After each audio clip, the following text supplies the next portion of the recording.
Hello বন্ধুরা, তো আজকে রবিবারে মার্কেটে কী কী মাছ আছে চলো দেখাই তোমাদের। আছে কাতলা, কাতলা আছে, এই যে খাসি 180 টাকা কিলো। মাছ আজকে রবিবারে বাজারে ফাঁকা, মাছ নেই। 3 কিলো 4 কিলো এটা রুই মাছ। এদিকে আছে ভোলা আছে,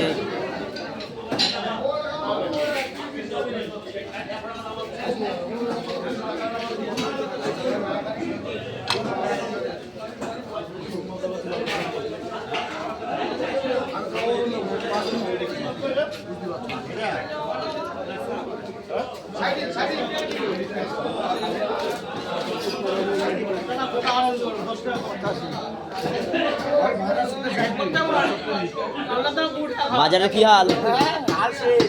হাল শেষ। মাছ দেখো, খাসি রয়েছে পুরো ধরা। আজকে রবিবারের বাজার শেষ।